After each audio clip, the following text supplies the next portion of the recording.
Hi everyone, let's crack one day exams Hindi में। मैं प्रदीप आपका स्वागत करता हूं। Welcome to the study 24.7। दोस्तों, गणित की जो हमारी सीरीज चल रही थी उस सीरीज का आज ये 18वां लेक्चर है। इससे पहले हमारे 17 लेक्चर कंप्लीट हो चुके हैं। इससे पहले वाला जो लेक्चर था उसमें हमने परसेंटेज का टाइप नंबर 10 पूरी तरह से कवर किया था और आज की क्लास में हम परसेंटेज का टाइप नंबर 11 कवर करने वाले हैं। देखो, जैसा कि आप यहाँ देख सकते हैं, मैंने यहाँ पर लिखा है टाइप 11A।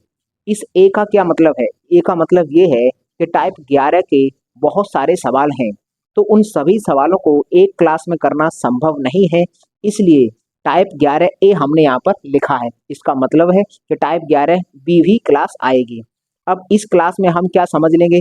टाइप 11 से जो भी महत्वपूर्ण कॉन्सेप्ट है, कॉन्सेप्ट को समझेंगे और बहुत सारे सवाल को भी डिस्कस करेंगे। तो देखो, यहाँ पर हम किस तरह के सवाल करने वाले हैं। तो मैंने यहाँ पर एक फॉर्मूला लिखा है। देखो, आय बराबर खर्चा प्लस बचत। ये फॉर्मूला आप में से लगभग सभी जानते होंगे कि अगर किसी व्यक्ति की इनकम है, अगर कोई व्यक्ति है, अगर उसकी कुछ आय है तो उसकी आय दो भागों में हम बांट सकते हैं, उसका खर्चा प्लस उसकी बचत। तो अगर हम बात करते हैं, सर यहाँ पर एक व्यक्ति है, ये मान लीजिए कोई एक व्यक्ति है, इसकी आय है कुछ आय। अगर हम इसकी आय की बात करते हैं तो इसकी इनकम को दो भागों में बांट सकते हैं। पहले हम समझेंगे कॉन्सेप्ट। तो कॉन्सेप्ट को बहुत आराम से मैं समझाऊंगा, उम्मीद है कि आप आराम से समझोगे। तो यहाँ पर देखो, ये व्यक्ति है और इसकी ये इनकम है, ठीक है भाई, और इसकी इनकम दो भागों में बढ़ सकती है। सर, इसका कुछ खर्चा होगा, इसका कुछ खर्चा होगा प्लस इसकी कुछ बचत हो जाएगी, इसकी कुछ बचत हो जाएगी। तो कुल मिलाकर ये हमने फॉर्मूला बहुत पहले पढ़ा होगा और लगभग सब लोग इसको जानते होंगे। अब अगर हम इसको सर वेरिएबल में कन्वर्ट करना चाहें तो सर आय को इनकम बोलते हैं तो आई से डिनोट करेंगे और खर्चा को एक्सपेंडिचर बोलते हैं, इसीलिए ई से डिनोट कर दिया। चलो, ई एक्स से डिनोट कर दे रहे हैं। और बचत जो है, बचत को सेविंग्स बोलते हैं तो एस से व्यक्त कर दिया। तो हमारे पास अब तीन वेरिएबल आ चुके हैं, 1, 2 और 3। तो बहुत सारे आपने गणित में, अगर गणित पढ़ा है तो गणित में ऐसे सर समीकरण बहुत देखे होंगे। सर, ऐसे समीकरण बहुत देखे होंगे जहां पर दो वेरिएबल जुड़ रहे हैं और एक तीसरे वेरिएबल के बराबर होते हैं। तो सर ऐसा कहीं पर भी गणित में अगर कोई इक्वेशन बनता है तो उस इक्वेशन में गणित के तीन कॉन्सेप्ट फॉलो होते हैं। तुम कहोगे सर कौन से कॉन्सेप्ट फॉलो होते हैं? सर, ऐसा कोई अगर समीकरण है तो ऐसा समीकरण है, वहां पर गणित के तीन कॉन्सेप्ट लगते हैं। तीन में से आज एक कॉन्सेप्ट हम टाइप नंबर 11 में पढ़ेंगे, दो कॉन्सेप्ट आगे पढ़ेंगे। तो पहले हम समझते हैं कि सर वो कॉन्सेप्ट क्या है। तो देखो, पहला कॉन्सेप्ट है दो वेरिएबल, VARIABLE, दो वेरिएबल गिवन, दो वेरिएबल गिवन एंड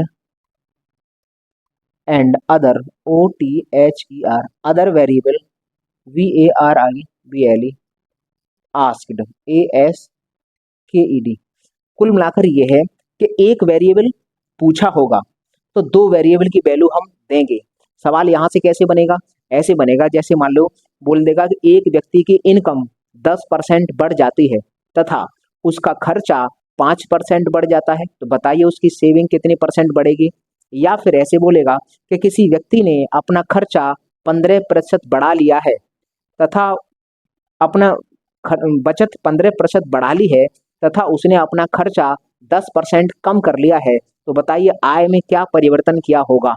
कुल मिलाकर ये तीन वेरिएबल हैं। इन तीन वेरिएबल में से दो वेरिएबल की वैल्यू तुम्हें देगा और तीसरे वेरिएबल में परिवर्तन पूछ लेगा। तो ये वाला एक सवाल बनेगा। सर, दूसरा ऐसा ही इक्वेशन होता है, अगर इक्वेशन ऐसा ही है तो यहाँ पर एक दूसरा कॉन्सेप्ट लगता है, उसको बोलते हैं cross product method, CROSS product, PRODUCT method, METHOD। ये है क्रॉस प्रोडक्ट मेथड। यहाँ पर ये दूसरा है, क्रॉस प्रोडक्ट मेथड लगता है। सर, ये हम कहाँ सीखेंगे? सर, ये वाला जो कॉन्सेप्ट है, ये कॉन्सेप्ट हम सीखेंगे रेशियो एंड प्रोपोर्शन वाले चैप्टर में। ये कोई भी संसार में अगर कोई भी आप ऐसा समीकरण देखो कि एक वेरिएबल है, वो दो वेरिएबल के योगफल के बराबर है, तो सर वहां पर क्रॉस प्रोडक्ट मेथड भली भांति कार्य करता है। सर, ये क्या होता है कैसे काम करता है, इससे कैसे सवाल आते हैं, इन सभी सवालों का जवाब आपको मिलेगा रेशियो एंड प्रोपोर्शन वाले चैप्टर में। और तीसरा सर एक और कॉन्सेप्ट लगता है पृथक्करण। पृथक्करण पृथक्करण जानते हो, इसको इंग्लिश में बोलते हैं एलिगेशन। मिक्सचर और एलिगेशन पढ़ते हो तो वहां पर जो एलिगेशन है उसको हिंदी में बोलते हैं पृथक्करण। तो पृथक्करण का सिद्धांत ये है पृथक्करण का सिद्धांत। तो सर ये जो है ये इक्वेशन है, अगर एक वेरिएबल है, दो वेरिएबल जुड़ रहे हैं, ऐसा कोई इक्वेशन है, तो सर गणित में इस पर तीन कॉन्सेप्ट आते हैं और तीनों कॉन्सेप्ट से बहुत ज्यादा सवाल बनते हैं। पहला कॉन्सेप्ट है सर इनमें से कोई दो वेरिएबल में परसेंटेज चेंज देगा और तुमसे तीसरे में पूछ लेगा, ये वाला कॉन्सेप्ट आता है परसेंटेज में। तो हम इस टाइप नंबर 11 में इसी वाले कॉन्सेप्ट को कवर करेंगे। और सर इसी इक्वेशन में, ऐसा इक्वेशन है, इसी में एक और मेथड लगता है क्रॉस प्रोडक्ट मेथड। वो कहाँ लगता है सर, ये वाला आएगा रेशियो और प्रोपोर्शन वाले चैप्टर में, तो हम वहां पर डिटेल में समझेंगे। फिर हम बताएंगे कि सर ये भी ऐसे ही इक्वेशन पर काम करता है। सर एक आएगा जब मिक्सचर और एलिगेशन पढ़ेंगे, वहां आएगा पृथक्करण का सिद्धांत, एलिगेशन का कॉन्सेप्ट। वहां पर हम बताएंगे सर एलिगेशन कहाँ कहाँ लगता है। हर एक वह इक्वेशन जो एक वेरिएबल दो वेरिएबल के योगफल के बराबर होता है, वहां पर पृथक्कीकरण, इसको पृथक्कीकरण या फिर पृथक्कीकरण कहा जाता है, इस पर ये लागू होता है। तीन कॉन्सेप्ट इस इक्वेशन पर लागू होते हैं। तो आज हम इस कॉन्सेप्ट को पूरी तरह से कवर करेंगे और ये दोनों कॉन्सेप्ट आगे की क्लासेस में हम कवरेंगे, आगे जब चैप्टर पढ़ेंगे उनमें हम इसको डिस्कस करेंगे। तो चलो हम इसी को पढ़ने वाले हैं सर, इस वाले को। तो हम अभी इसको हटाते हैं क्योंकि ये हमारे समझाने का उद्देश्य नहीं था। ये मैंने बता दिया है कि आखिरकार इस इक्वेशन से, क्योंकि ये वाला जो इक्वेशन है ये इक्वेशन ऐसा ही है, ऐसा ही तो है, एक वेरिएबल दो वेरिएबल के योगफल के बराबर है। इसलिए मैंने बताया सर ऐसा कभी भी गणित में इक्वेशन आता है तो तीन कॉन्सेप्ट उस पर लगते हैं। इसमें से आज हम एक कॉन्सेप्ट पढ़ेंगे। तो चलिए हम इसको हटाते हैं, ये हमारे काम का नहीं था। ये तो मैंने बताया है कि अगर ऐसा कोई इक्वेशन आएगा तो उस पर हम इस तरह से तीन कॉन्सेप्ट लगा सकते हैं।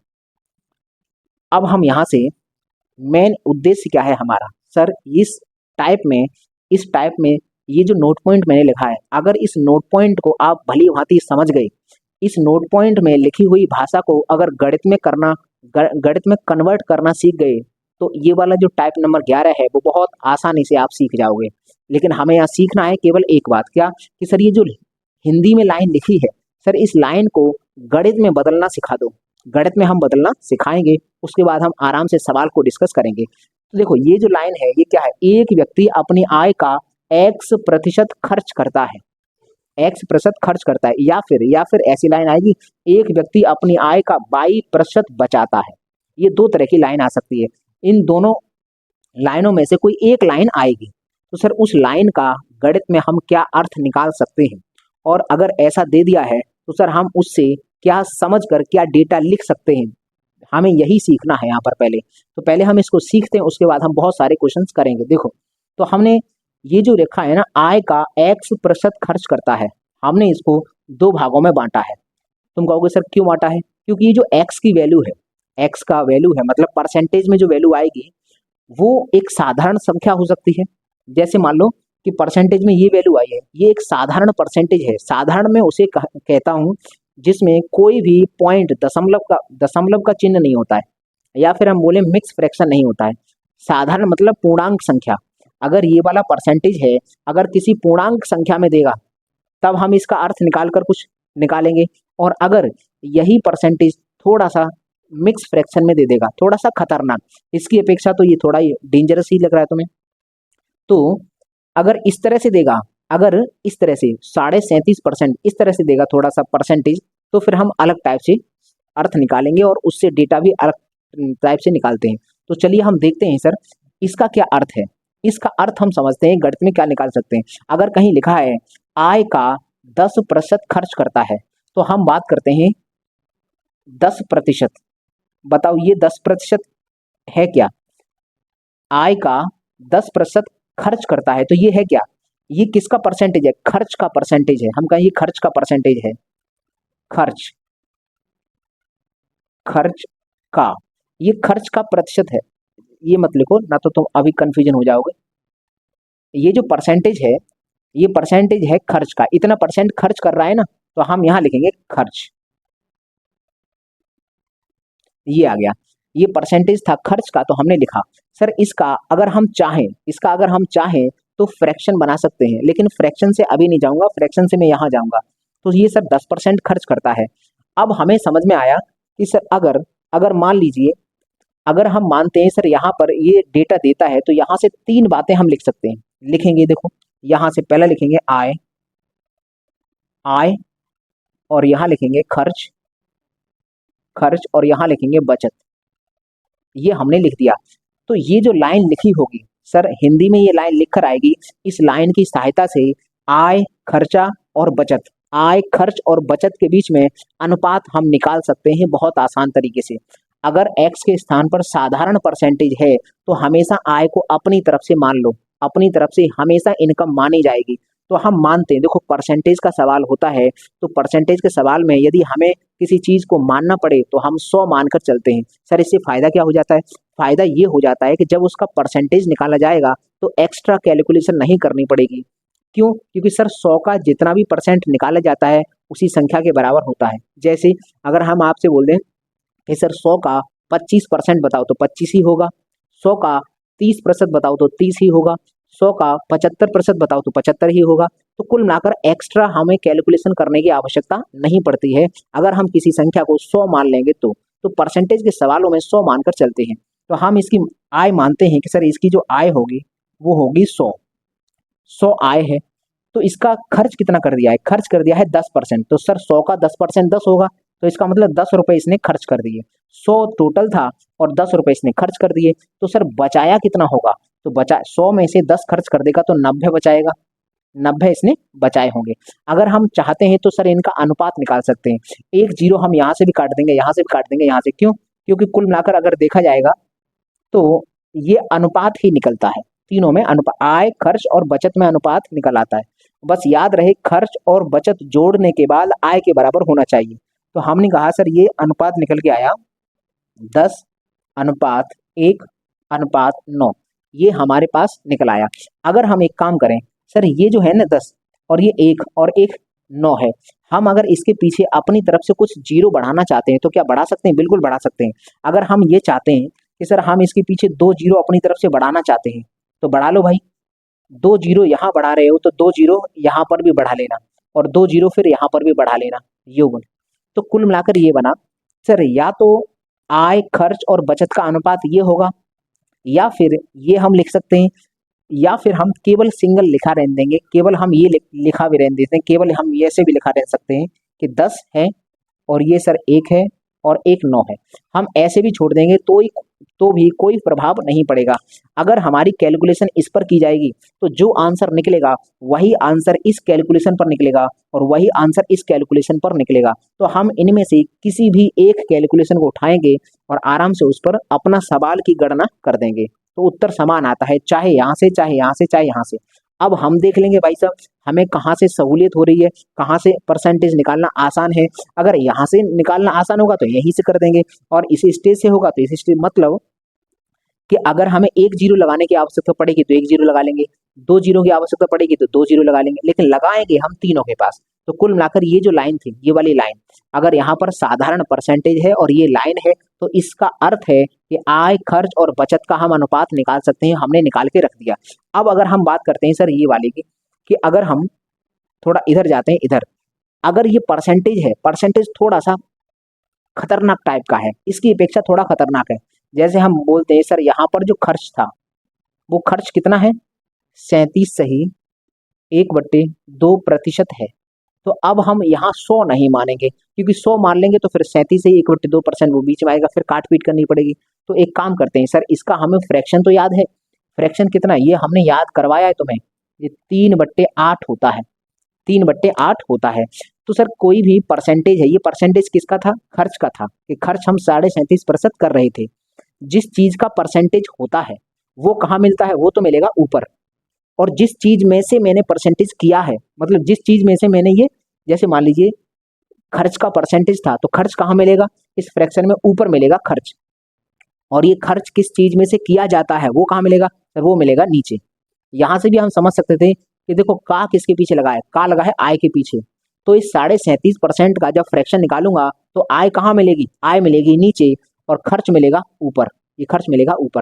तो हम यहाँ से निकाल सकते हैं कि सर ये है आय, ये आय है, और यहाँ हमने लिखा है खर्च, और यहाँ हमने लिखा बचत, ये हमने बचत लिख दिया। अब हम इसका अनुपात निकालना चाहते हैं। तो देखो हमने क्या कहा है कि खर्च का परसेंटेज है तो खर्च मिलेगा ऊपर, और खर्च किस चीज में से किया जाता है वो मिलता है नीचे। तो हम बात करें सर आय तो हमारी यहाँ 8 होगी, अगर 8 हमारी इनकम हो गई और ऊपर रखा है खर्च, खर्च हम कर रहे हैं 3 रुपए का, तो अगर हम 3 रुपए का खर्च कर रहे हैं तो सर कितना बचाएंगे ये बताओ।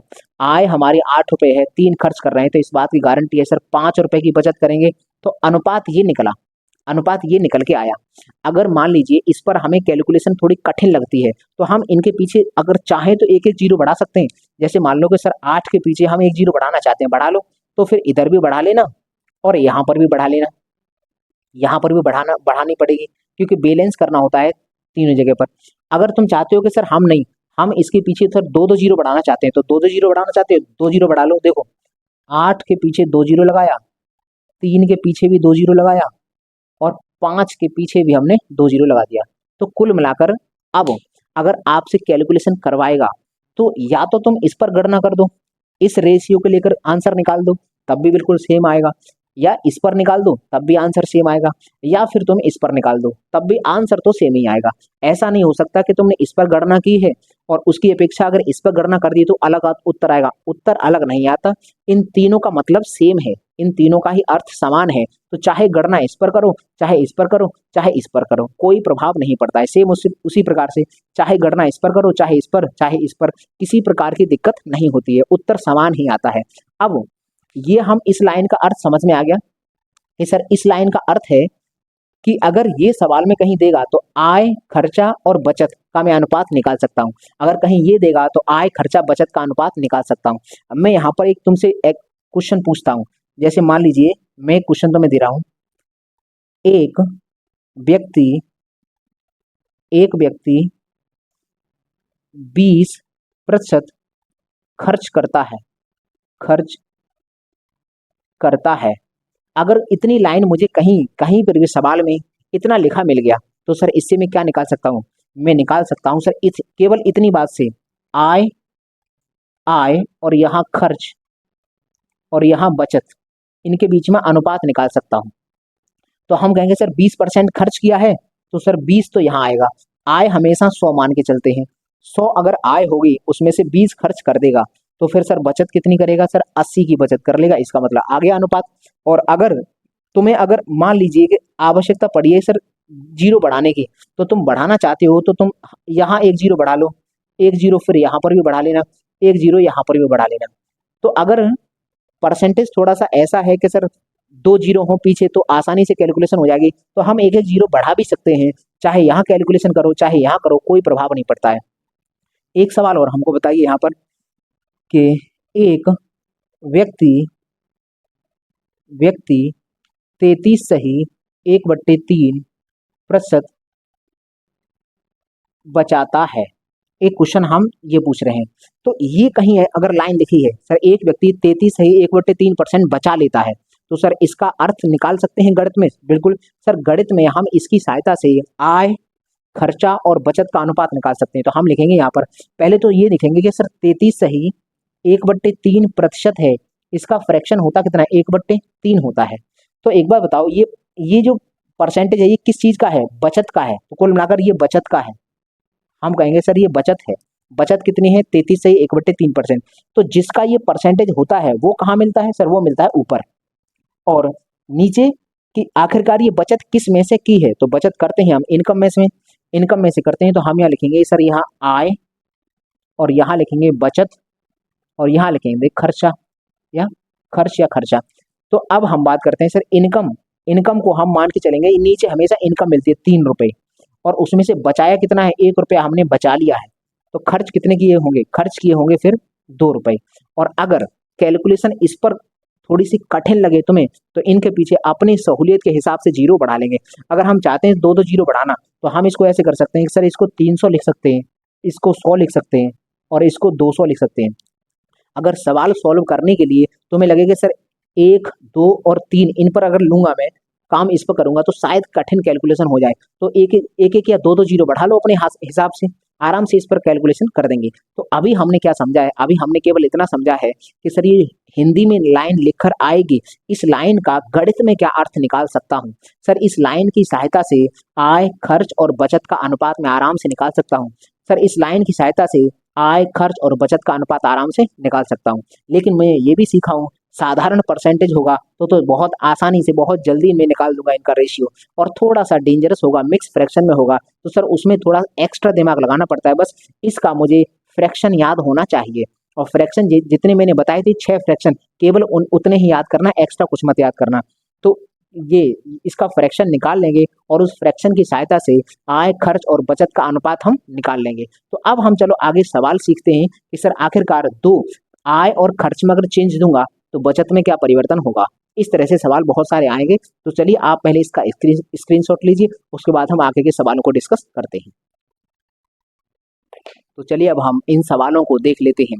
देखो ये जो क्वेश्चन नंबर 1 है, इसको हम स्लो स्पीड में बताएंगे ताकि आपको समझ में आ जाए, क्योंकि पहला सवाल है तो थोड़ा स्पीड स्लो रखेंगे, और आगे के ये सवाल हैं इसमें स्पीड को बढ़ा लेंगे। तो चलिए हम पहला सवाल पढ़ते हैं।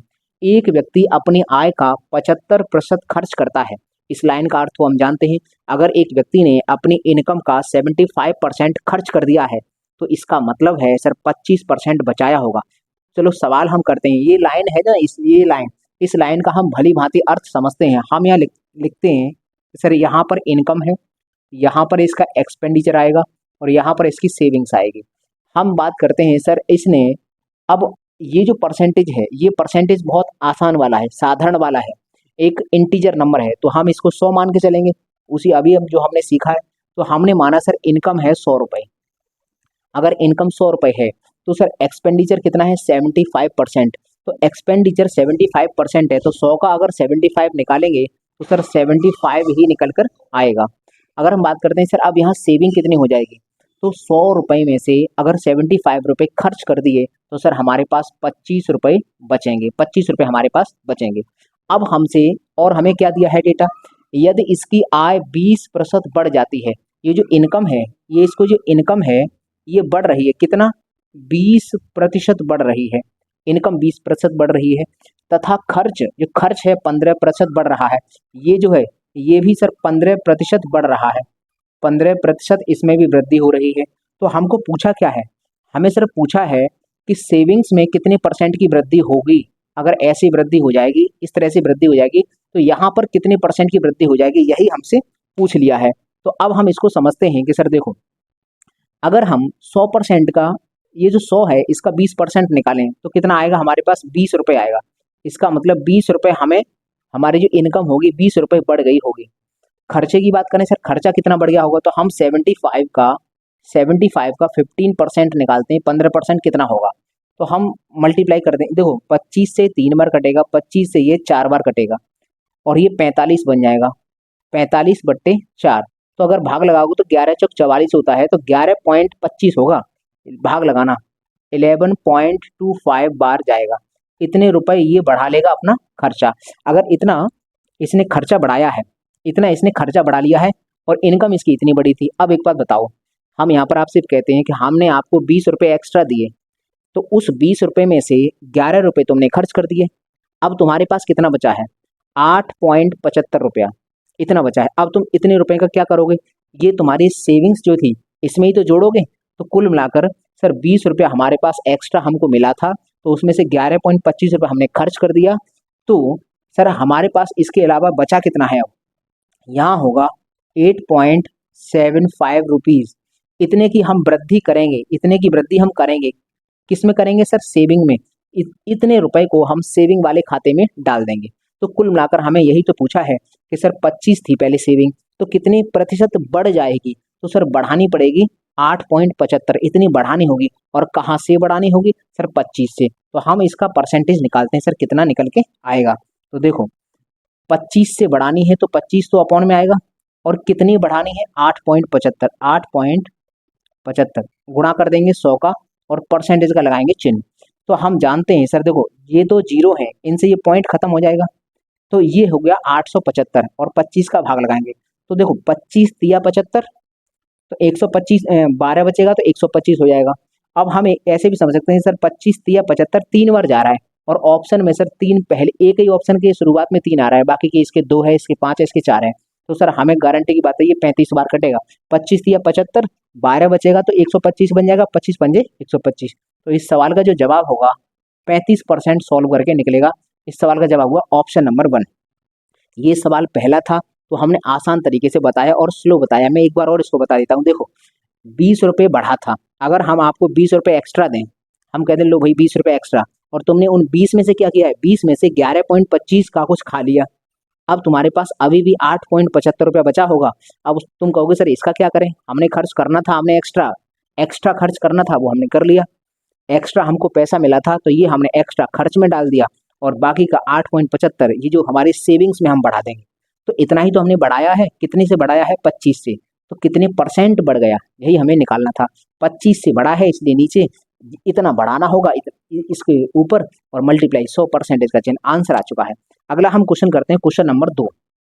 क्वेश्चन नंबर 2 क्या है, देखो राम के खर्च तथा बचत का अनुपात 5:3 है। देखो यहाँ पर दे दिया है खर्च है और बचत है, यहाँ दिया है खर्च, खर्च और बचत, इनका अनुपात दे रखा है। कितना दिया है भाई, खर्च का अनुपात 5 और बचत का अनुपात ये 3 है, 5:3 है। तो क्या हम इससे हम आय निकाल सकते हैं, हम आय जानते हैं, फॉर्मूला हमें पता ही है। सर अगर खर्च 5 रुपए का है और बचत 3 रुपए की है तो सर गारंटी की बात है आय 8 रुपए होगी, 5 और 3 8 रुपए होगा। ये हमने पहले कहा था कि अगर इनके पीछे जीरो बढ़ाने की आवश्यकता पड़ी तो हम बढ़ा लेंगे, तो हम अभी 2 जीरो इसके पीछे बढ़ा लेते हैं, 2 जीरो इसके पीछे बढ़ा लेते हैं और 2 जीरो इसके पीछे बढ़ा लेते हैं। अब इससे होगा क्या सर, इससे हमारी जो कैलकुलेशन होगी वो आसान हो जाएगी। तो चलिए हम उसको करते हैं, आगे सवाल समझते हैं। यदि उसकी आय तथा खर्च क्रमशः, इनकम और खर्च क्रमशः 12% और 15% बढ़ा, मतलब वो कह रहा है आय है, ये आय बढ़ी है 15%, आय बढ़ी है, नहीं आय पहले नंबर पे है तो 12% आएगा, इनकम बढ़ी है 12%, 12% इंक्रीज हुआ है, और सर खर्च जो है, खर्च कितना 15% बढ़ा है, ये 15% बढ़ गया है। तो इसमें पूछ लिया उसने, फिर इसमें पूछ लिया कि बताइए बचत में कितने प्रतिशत की वृद्धि होगी। तो हम निकाल देंगे इसको। देखो 800 का 12% निकालना बहुत आसान है, 12 अट्ठे 96 होगा सीधा सीधा। तो हम लिख देते हैं, हम मानते हैं कि सर इसको तो तुम आराम से निकाल ही लोगे, 96 रुपये यहाँ पर बढ़ जाएगी तुम्हारी इनकम। तो इसका 500 का 15% निकालेंगे तो 75 आएगा, 75 रुपीज़, 75 रुपीज़ तुम यहाँ बढ़ा लोगे। अब हमारा सवाल तुमसे है, अगर हमने आपको 96 रुपये एक्स्ट्रा दे दिया और उस एक्स्ट्रा में से 75 तुमने खर्च कर लिया, अब कितना बचा है सर, 96 में से 75 निकाल देंगे तो सर एक, और यहाँ पर बचा दो 21 रुपया बचेगा। तो ये जो 21 रुपया बचेगा इसको हम कहाँ डाल देंगे, बचत के खाते में बढ़ा देंगे। कुल मिलाकर इसको बढ़ाएंगे कहाँ पर, बचत में जाकर डाल देंगे। तो बचत का परसेंटेज पूछा है कि कितनी बचत बढ़ानी होगी, तो हम निकालेंगे। सर देखो पहले बचत कितनी थी, 300 रुपये, तो हम यहाँ लिख सकते हैं सर 300 रुपये बचत थी, 300 रुपये पहले बचत थी, और अब हमको 21 रुपये बढ़ानी है, 21 रुपये बढ़ानी है, 21 रुपये हमने बढ़ा दी, गुणा कर देंगे 100 का और परसेंटेज का चिन्ह, 2 जीरो से 2 जीरो काट दिया, 3 से ये 7 बार कटा, तो कितना आएगा 7% आएगा। तो ऑप्शन कितना है, ऑप्शन नंबर डी ऑप्शन आ जाएगा। अगला सवाल हम देखते हैं क्वेश्चन नंबर 3। क्वेश्चन नंबर 3 क्या है, सुरेश अपनी आय का 20% बचा सकता है। सुरेश ने अपनी इनकम का 20% बचा लिया है, तो इसका मतलब क्या है कि सर 80% खर्च कर दिया होगा। तो हम यहाँ निकाल सकते हैं सर इनकम और एक्सपेंडिचर और यहाँ पर सेविंग्स। इनकम अगर 100 रुपये थी तो वो कह रहा है कि 20% बचाया है, तो 20% बचाएगा, इसका मतलब 20 यहाँ आएगा, और अगर 100 में से 20 बचा लिया है तो इसका मतलब 80 खर्च किया होगा। ये हमारे पास इनका रेशियो आ गया है। अगर हम चाहें तो अपनी कैलकुलेशन को आसान बनाने के लिए एक एक जीरो बढ़ा सकते हैं, यहाँ एक एक जीरो हमने सब पे बढ़ा ली, क्यों, क्योंकि हमारा सॉल्व करना आसान हो जाएगा। अब देखते हैं अब आगे क्या कर रहा है। लेकिन 4 साल बाद उसकी आय में 40% की वृद्धि हुई। देखो इनकम तो 40% बढ़ी है, 40% बढ़ी है, 40% वृद्धि होती है, तब भी वह पहले जितनी धनराशि बचाता है। लेकिन जो सेविंग्स है, सेविंग्स तो वो अभी भी 200 ही करेगा, सेविंग्स में no change, no change, savings अभी भी उसकी 200 रुपये हो रही है, लेकिन यहाँ 40% बढ़ा दिया है। तो एक बात बताओ, हम 40% पहले निकालो इसका, 40% कितना आएगा? 400 आएगा, 400 रुपया। अगर हम आपसे बोलें कि हमने 400 रुपये बढ़ा दिए हैं, 400 रुपये हम आपको एक्स्ट्रा दे रहे हैं, और हमने कहा कि भैया हम सेविंग जो करेंगे वो सेविंग हमारे पहले जितनी हो रही थी उतनी आज हो रही है, इसका मतलब सर ये 400 रुपये सीधे सीधे कहाँ बढ़ेंगे जाकर? सीधा सीधा 400 का खर्च हो जाएगा, कुल मिलाकर खर्च के खाते में चले जाएंगे। तो ये 400 सीधा यहीं पर आएगा। ये जो 400 हम बढ़ाएंगे, 400 यहीं बढ़ा देंगे। क्यों? क्योंकि हमने आपको 400 रुपये एक्स्ट्रा दिया है, और आपने कहा कि भैया हम पहले जितना बचा रहे थे उतना ही बचाएंगे। इसका मतलब ये एक्स्ट्रा रुपये आप कहाँ खर्च करोगे? ले जाके सीधे खर्च में डाल दोगे, कुल मिलाकर खर्च के खाते में बढ़ेगा। तो 800 से बढ़ेगा, 800 से बढ़ा कितना? 400 बढ़ा। तो सर 800 से 400 बढ़ा मतलब 50% होता है, सीधा सीधा इस सवाल का जवाब आ रहा है। अगर देखेंगे 800 से बढ़ाना है तो 800 आएगा अपॉन में, और 400 रुपये बढ़ाया है 400 आएगा ऊपर, तो 400 से 800 दो बार कटता है, 1/2 हो जाएगा, 50% इस सवाल का जवाब हो जाएगा। तो ये हो गए हमारे 3 सवाल। तो चलिए आप इनका स्क्रीनशॉट लीजिए, उसके बाद हम आगे के सवाल करते हैं। तो चलिए अब हम इन सवालों को भी देख लेते हैं। देखो क्वेश्चन नंबर 4, ये क्या है? हर्षा का व्यय उसकी आय का 45% है। यदि उसकी आय में अगले माह 15% की वृद्धि होती है और वृद्धि के बावजूद भी उसकी बचत समान रहती है, तो व्यय में प्रतिशत वृद्धि ज्ञात करो। देखो हम अगर यहाँ से लेकर यहाँ तक पढ़ें तो सर इतनी पड़ी हुई लाइन से हम कुछ गणित में समझ सकते हैं। इस लाइन को हम गणित में तब्दील करके कुछ डेटा निकाल सकते हैं। तो बताओ यहाँ पर क्या डेटा निकलेगा?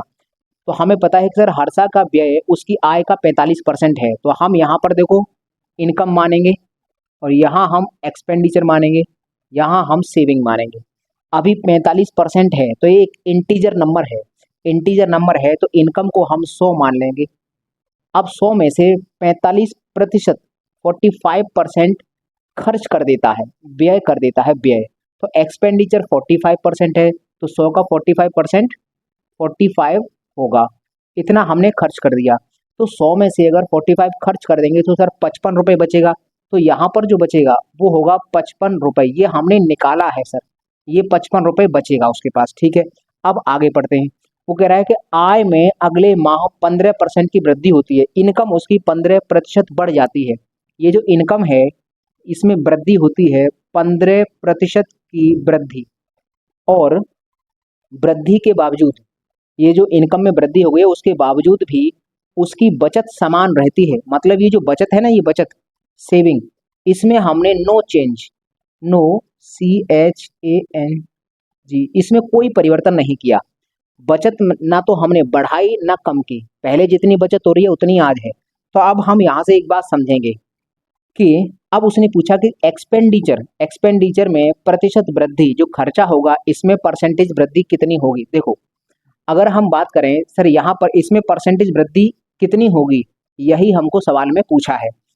अब यहाँ से 15% बढ़ाओ, 100 का 15% कितना होता है? तो तुम कहोगे सर 100 का 15% 15 होता है।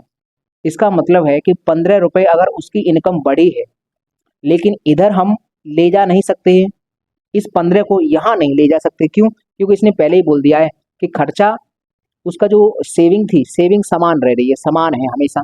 तो सर इस 15 को यहीं ले जाया जा सकता है। हमने आपसे कहा कि भाई हम तुम्हें 15 रुपये एक्स्ट्रा दे रहे हैं। अब हमने कहा कि 15 रुपये एक्स्ट्रा तो दे रहे हैं, लेकिन बचत आप अपनी बिल्कुल भी मत बढ़ाना। तो तुम क्या करोगे? 15 का 15 खर्च कर दोगे। तो ये जो 15 रुपये हैं वो खर्च वाले डिब्बे में चले जाएंगे, खर्च वाले खाते में चले जाएंगे। तो 15 रुपये हम यहाँ बढ़ा देंगे, 15 रुपये की वृद्धि हम यहाँ करेंगे। तो पहले कितने की पहले कितने की मतलब एक्सपेंडिचर था हमारा? 45 रुपये का, और अब 15 रुपये बढ़ाने पड़ेंगे। तो हम इसका परसेंटेज निकालेंगे, कितना बढ़ाना पड़ेगा? 15 बढ़ाना पड़ेगा। सर हमें बढ़ाना पड़ेगा 15 रुपया, लेकिन कहाँ से बढ़ाना पड़ेगा? 45 से बढ़ाना पड़ेगा। तो यहाँ करेंगे 45 गुणा कर देंगे 100 का, परसेंटेज का लगाएंगे चिन्ह। 15 से ये 3 बार कटता है, 3 का भाग 100 में लगेगा, तो यहाँ आएगा 33.33%, ये आएगा। और इस सवाल का जवाब हुआ ऑप्शन नंबर ए। अगला क्वेश्चन देखते हैं। अगला क्वेश्चन क्या है? एक व्यक्ति अपने वेतन का 72% खर्च करता है, एक व्यक्ति अपने वेतन का 72% तो खर्च कर देता है। तो सर इतनी वाली बात से हम यहाँ पर निकाल सकते हैं सर यहाँ इनकम है, यहाँ एक्सपेंडिचर है, यहाँ पर सेविंग है।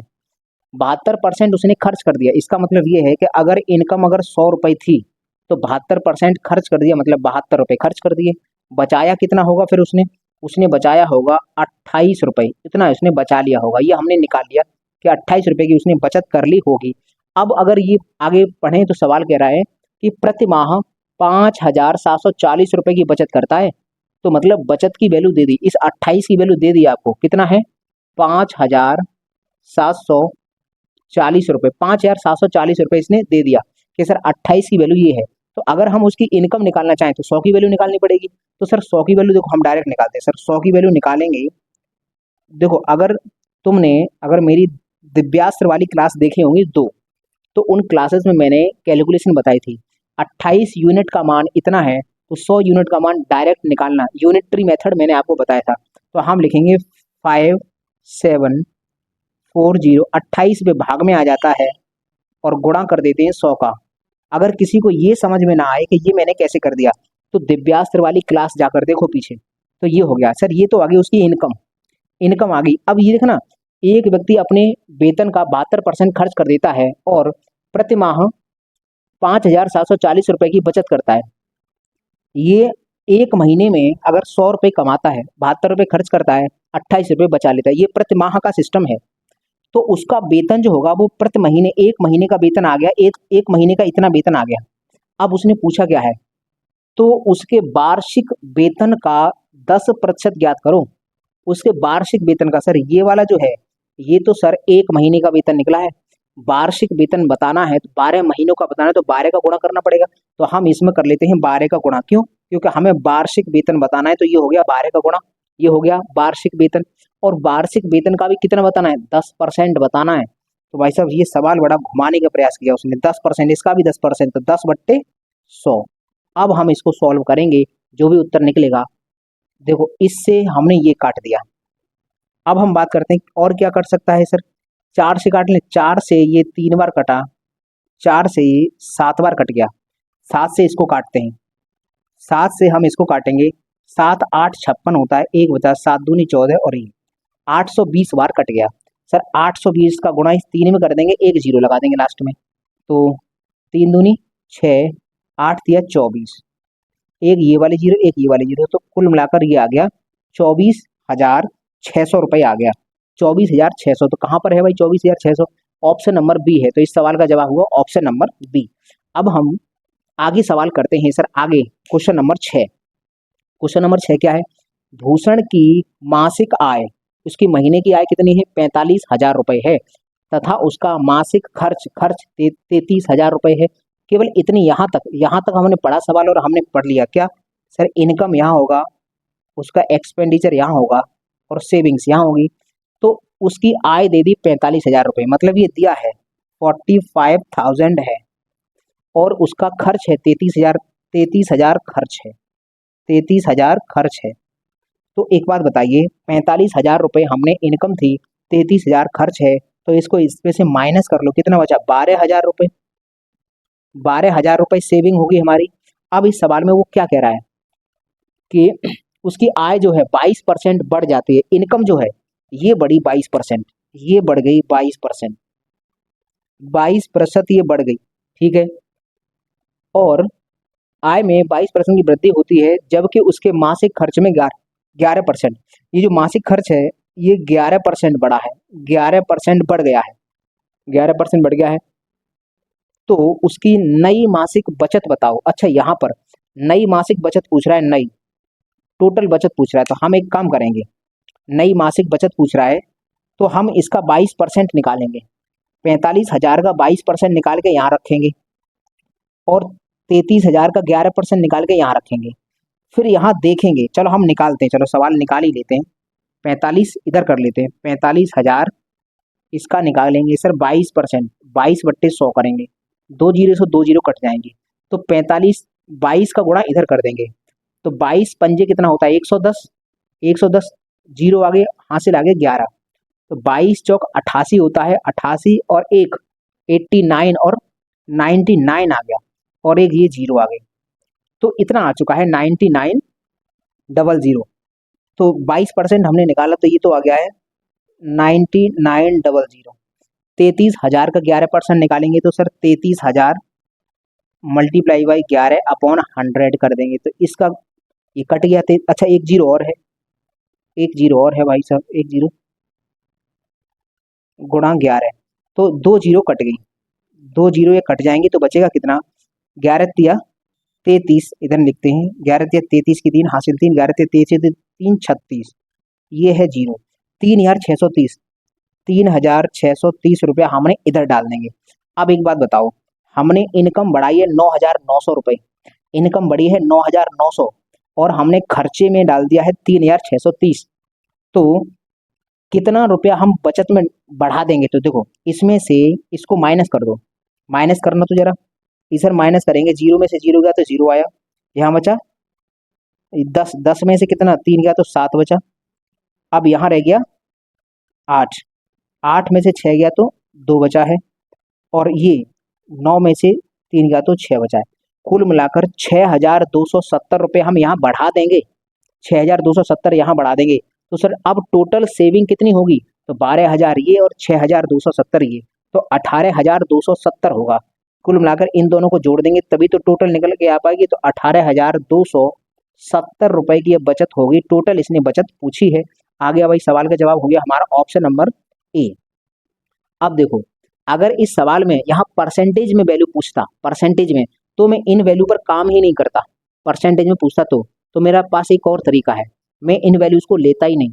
लेकिन सर सवाल अभी एग्जैक्ट पूछी है कि सर बचत कितनी हो जाएगी, तो हमें पता था सर 9900 रुपीज हमने बढ़ाए हैं, कुल मिलाकर 9,900 रुपये हमने आपकी इनकम बढ़ा दी और उसमें से आपने 3,630 खर्च कर दिए, तो फिर कितने बचे सर 6,270। तो ये 6,270 ले जाके कहाँ ले जाओगे सर, सेविंग वाले डिब्बे में डाल दोगे, तो सर सेविंग टोटल कितनी हो जाएगी, 18,270 रुपये हो जाएगी। तो कुल मिलाकर ये हमारे 3 सवाल और हुए, तो आप इसका स्क्रीनशॉट लीजिए, उसके बाद हम आगे सवाल करते हैं। तो चलिए अब हम इन सवालों को भी देख लेते हैं। देखो क्वेश्चन नंबर 7, एक व्यक्ति की मासिक आय 80,000 रुपये थी तथा मासिक खर्च 45,000 रुपये था। कुल मिलाकर देखो मासिक आय 80,000 है और खर्च 45,000 है, तो हम इससे आय खर्च और व्यय का अनुपात निकाल सकते हैं। तो हम यहाँ लिखते हैं सर इनकम, यहाँ हम लिखते हैं सर इनकम, और यहाँ पर लिखते हैं एक्सपेंडिचर, और यहाँ पर लिखेंगे सेविंग्स। इनकम कितनी है 80,000 रुपये, 80,000 रुपये हमारी इनकम है। एक्सपेंडिचर कितना है 45,000 रुपये, काफ़ी रुपये कमाता है, खर्चा भी काफ़ी कर रहा है। तो एक बार बताओ 80,000 में से 45,000 घटा देंगे तो 35,000 रुपये बचेंगे, इसकी सेविंग्स में जाएंगे ये। तो यहाँ से लेकर सवाल हमने पढ़ा यहाँ तक और हमने ये डेटा लिख लिया, इस लिखी हुई बात को हमने अपनी भाषा में कन्वर्ट कर लिया। अब अगले वर्ष उसकी आय 16% बढ़ जाती है, इनकम 16% बढ़ेगी। एक काम करते हैं, या तो तुम यहीं पर काम करो, लेकिन आंसर अभी मुझे परसेंटेज में पूछा है तो मैं इनको मिनिमाइज कर लेता हूँ, छोटा कर लेता हूँ। तो एक काम करो, 3 जीरो से 3 जीरो ये सब काट दो, 3 जीरो से 3 जीरो हमने सब जगह काट दें। अब हम अगर इसमें भाग लगाना चाहें तो सर 5 का भाग लग सकता है, तो ये हो जाएगा 16 और यहाँ लगेगा 9 और यहाँ लगेगा 7। और मैंने क्या कहा था, मैंने कहा था अपनी सहूलियत के हिसाब से, एक जीरो बढ़ाना चाहो तो एक बढ़ा लेना, दो बढ़ाना चाहो तो दो बढ़ा लेना। अभी मैं दो दो जीरो बढ़ाता हूँ, 2 जीरो यहाँ पर भी बढ़ा लिया, 2 जीरो यहाँ पर भी, 2 जीरो यहाँ पर भी। इससे फ़ायदा क्या होगा सर, इससे फ़ायदा होगा कि जो कैलकुलेशन मैं इस पर करता सर वो कठिन हो जाती, बड़ी संख्याएं हैं। अब इस पर कैलकुलेशन करूँगा तो आसान हो जाएगा, आसान तरीके से मैं कर सकता हूँ। तो देखो अब ये क्या कह रहा है कि अगले वर्ष आय 16% बढ़ी है, ये जो है ये इसमें 16% की वृद्धि हुई है, 16% बढ़ा है, ठीक है, और खर्च 8% बढ़ गया है, एक्सपेंडिचर भी बढ़ा है। ये कितना बढ़ा है, ये 8% बढ़ा है। तो वो कह रहा है कि बचत कितने प्रतिशत वृद्धि हुई होगी, ये जो है ना ये यही पूछ लिया है कि बताइए यहाँ कितने परसेंटेज की वृद्धि होगी। तो हम जरा निकालते हैं, इनको जरा सॉल्व करो। 16 का 1600 का, ये जो 1600 है इसका 16% निकालेंगे तो जीरो से जीरो कट जाएगा, 16 16 256। इसका मतलब सर 256 रुपये हमारी इनकम बढ़ी। अगर हम आय की बात करें तो 256 रुपया बढ़ गया। हम बात करें सर खर्चे की तो 8% निकालेंगे 9 का, तो 9 अट्ठे 72 हो जाएगा, 20 परसेंटेज से कट जाएंगी। तो सर 72 रुपये बड़ा हमारा खर्चा, 72 रुपये हमारा खर्चा बड़ा है। तो बचा हुआ पैसा हम क्या करेंगे, हमने क्या कहा कि हम आपको 256 रुपये दे रहे हैं, अब तुम इसका क्या काम करना चाहते हो। उसने 256 में से मात्र 72 रुपये खर्च किया, तो सर बचा हुआ जो रुपया होगा वो बचत के खाते में डाल देगा। तो देखो कितना यहाँ पर बचेगा, तो 4 और यहाँ बचा 15 में 7 गया तो 8 और 184 रुपये वो क्या करेगा, इन 184 रुपये एक्स्ट्रा उसके पास बचेंगे, जो पहले बचत हो रही थी उसमें जोड़ देगा। तो हम मानते हैं कि पहले 700 रुपये बचा रहा था, पहले 700 बचा रहा था, अब इस 700 में जोड़ देंगे, बढ़ा देंगे कितना, 184। तो वो यही पूछ रहा है कि बचत में कितने परसेंट की वृद्धि करेंगे। तो वृद्धि करनी पड़ेगी 184 की, 184 की वृद्धि करनी पड़ेगी, कहाँ से करनी पड़ेगी, 700 से। तो 700 से वृद्धि करेंगे, गुणा कर देंगे 100 का, परसेंटेज का लगाएंगे चिन्ह। तो देखो 2 जीरो से 2 जीरो तो कट जाएंगे, 7 का भाग केवल इसमें लगाओ, 7 दूनी 14, बचा कितना 4, 7 छिक्के 42, तो 26 पॉइंट समथिंग आएगा, और 26 पॉइंट यही है। तो यही आंसर होगा, पूरा भाग भी नहीं लगाना भाई, पूरा भाग क्यों लगाओगे जब तुम्हें 26 यही मिल गया। तो फिर इतना ही भाग लगा के आंसर हमारा आ चुका है।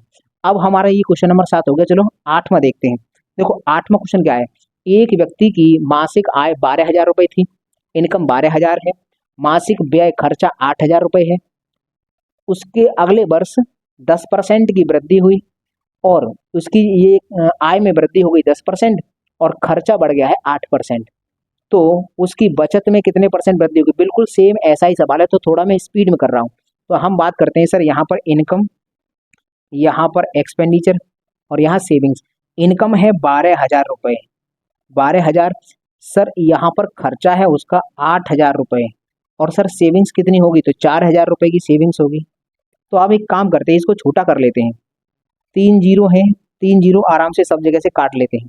बचा यहाँ पर देखो 4 का भाग और लगेगा, 4 तिया 12, 4 दूनी 8, 4 एकन 4। अब हम क्या काम क्या करेंगे, इस पर काम नहीं करेंगे, 2 जीरो अपनी तरफ से बढ़ाएंगे, 2 जीरो यहाँ पर भी बढ़ाएंगे, 2 जीरो यहाँ पर। अब इस पर काम करेंगे।